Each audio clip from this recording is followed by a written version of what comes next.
As I got closer to our place, I stopped cold. What the heck? I had just come back from my trip. The place should be empty, but there was a light shining from our bedroom. I was certain I locked up when I left. Why was there a light on? Could we have been robbed? The only ones with keys are Troy and me, and he's not due back for weeks. A rush of dread hit me, but I couldn't just stand there paralyzed. Doing nothing could cost me. I immediately dialed 911. Hello, officer. There's a light on in my place, but no one's supposed to be there. When the officers showed up, we cautiously entered, heading down the hall and flinging open the bedroom door. What met my eyes was the last thing I expected. My name is Amy. I'm 30, and I work at a big-time food company. A couple of years back, a product I pitched took off big time, and I just got bumped up the ladder. More work, for sure, but it felt good being someone the team relied on. Plus, the pay bump let me sock away more cash. I've always been a penny pincher, making every dollar count. And here's why. 3 years ago, I married Troy, and that was a game changer. Work used to be my whole world, but now it's all about family and home. I dream about having a kid and getting our dream house. But dreams aren't cheap. Realizing these dreams means being realistic about finances. We'd need money for children and a home. I wouldn't want our child to be deprived of experiences because of money. I want our kid to have the best of everything, trying out whatever they're into. It might be getting ahead of myself, but I can't help but plan for our future. When I got my promotion last year, the first person I rang up was Troy. He'd moved for his job about half a year before my big news. So I called him right away. Troy, you won't believe it. I got that promotion. No way. That's awesome. Yeah, and with the raise, we can stash even more for our future. Guess I better up my game then. Just keep an eye on that wallet. Even with distance between us, I can't help but worry about him. He can be a bit scatterbrained, especially when it comes to his stuff. He loses things, buys replacements without really looking, and then ends up with doubles. When we were living together, I could keep him on track. But now, it's tougher. He knows my dreams of kids and a home. And while I worry a little, deep down, I trust him. Fast forward about a year. Troy only makes it back to our place every few months. I'd love to see him more, but flights aren't cheap. This weekend, after a 2-month gap, he's back.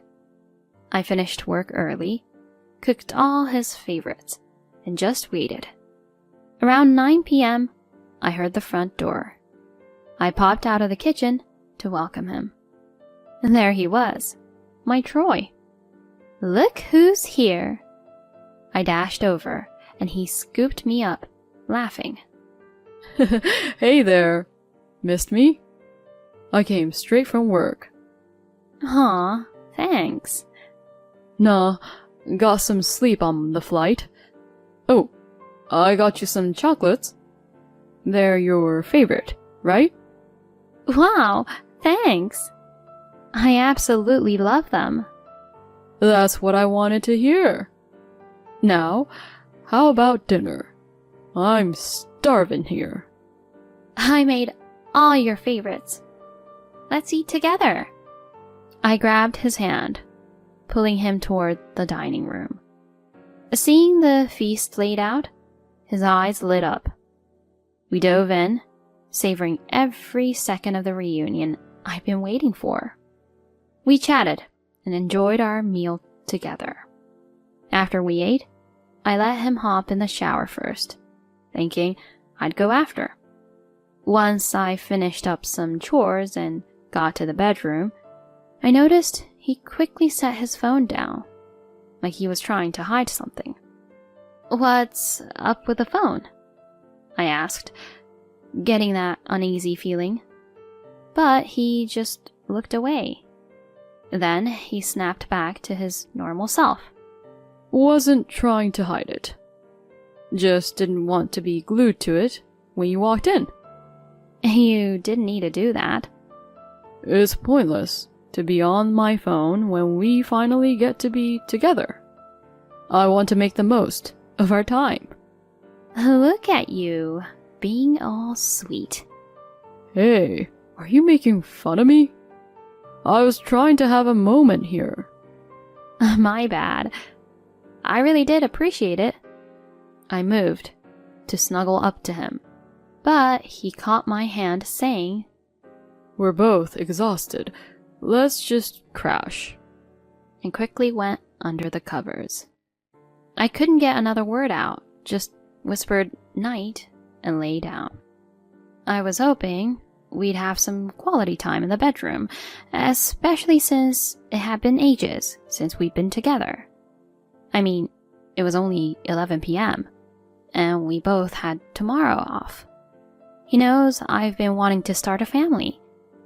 Feeling a mix of emotions, I forced myself to drift off, tears slipping out, because it felt like I was the only one excited about our time.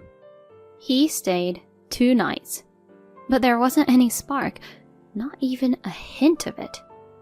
As he was heading out, promising he'd come back soon, I just blurted, "Do you not feel the same anymore?" Where is this coming from? You've been so distant, and I've been feeling alone. I'm sorry. Work's just been a beast. I wanted to spend some time with you, just being together, you know? I'm 30, Troy. We've talked about kids. I gotta go, or I'll miss my flight. We'll chat later, he said, darting out before I could say anything. Normally, I'd drive him to the airport, but not this time. Our communication dwindled from that point. I'm sleepy, and I have to get up early tomorrow, were his favorite excuses when trying to evade the kid and house talk and hang up. It was obvious that we weren't on the same page anymore. After that, we barely spoke. In the midst of all this, my job ramped up with a 3-night, 4-day work trip on the horizon. As I was packing, Troy called.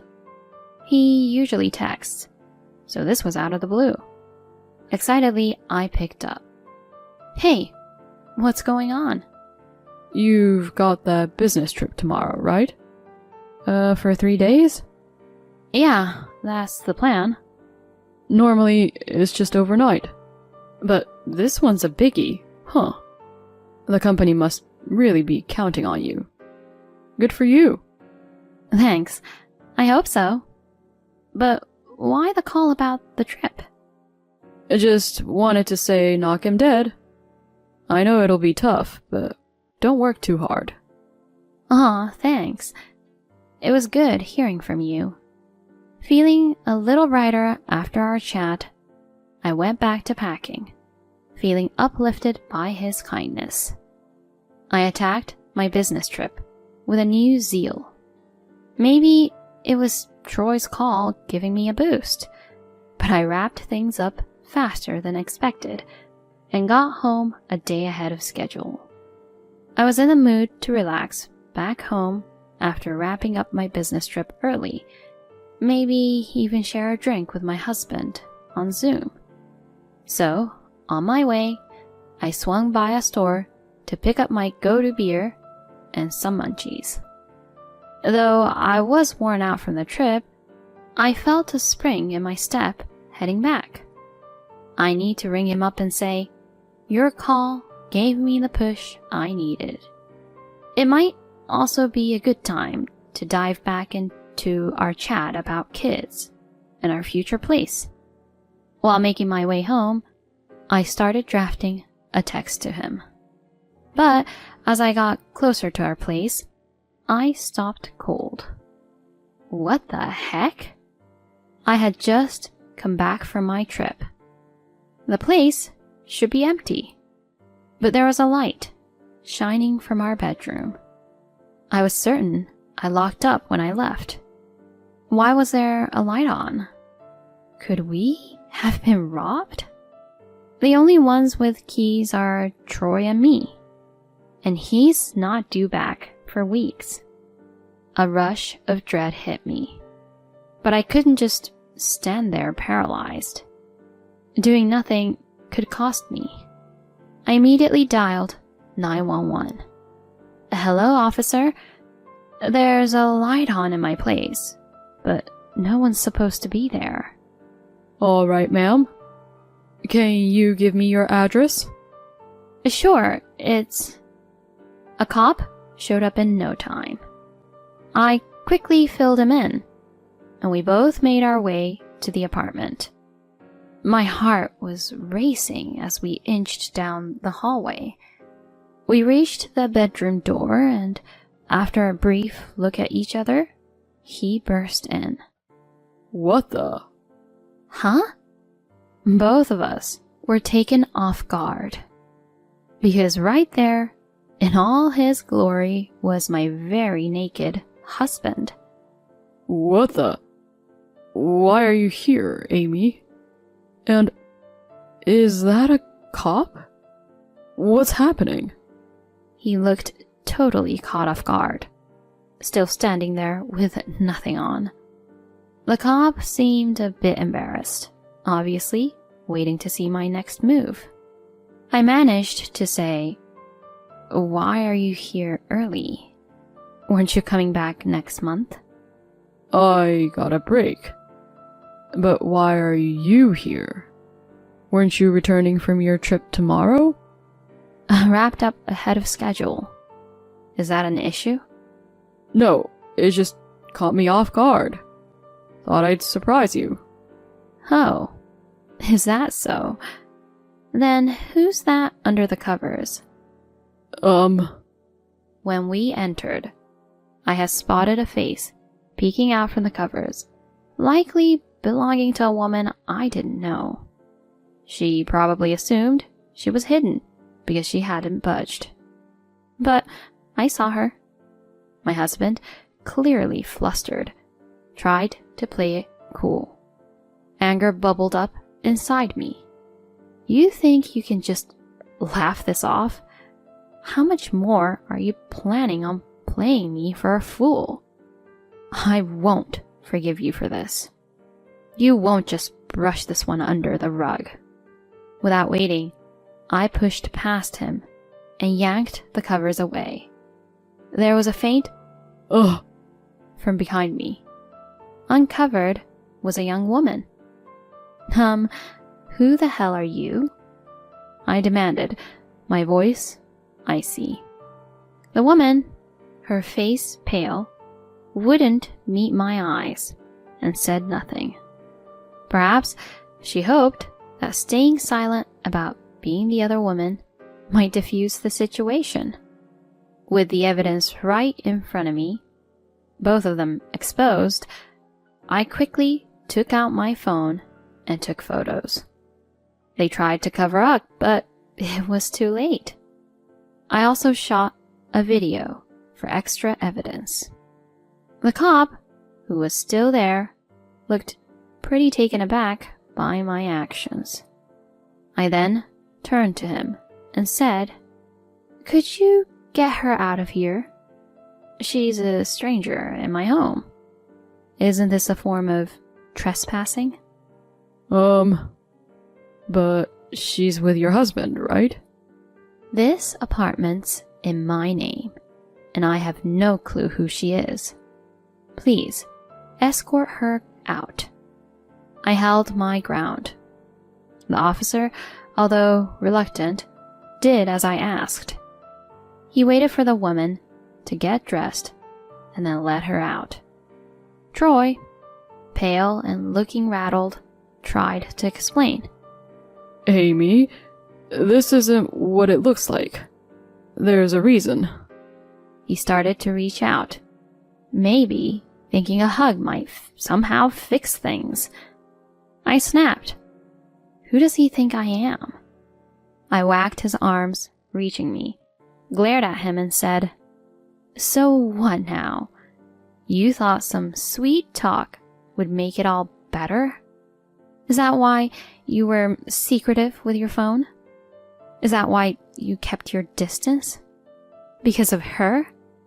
No, I felt alone being so far away and ended up on a dating app and, Save your lame excuses. You thought you could play me? I'll make sure both of you pay for this. And you, pack your stuff and leave. Now. Like I said before, this apartment's mine. I had it before we got married. Frustrated with Troy's reluctance to get moving, I reached out to his parents. After filling them in, they showed up, and to my surprise, they brought divorce papers with them. His dad let him have it, and made him sign the papers right then and there. Troy was a mess, trying to hold on, but I was done. His folks took him back to their place. I filed the divorce papers right away, and even got an attorney to secure alimony. Last I heard, Troy's living with his folks, working non-stop at a factory run by a family friend. All the money he makes goes straight to his parents, and he doesn't have a dime or any freedom to his name. As for me, I use the alimony to kickstart a new chapter in a place close to work. Only my parents know where I'm at, so I doubt I'll bump into Troy. From here on out, it's just me. It's a little lonely, but I'm calling the shots now. I'll treat myself right and look forward to better days ahead.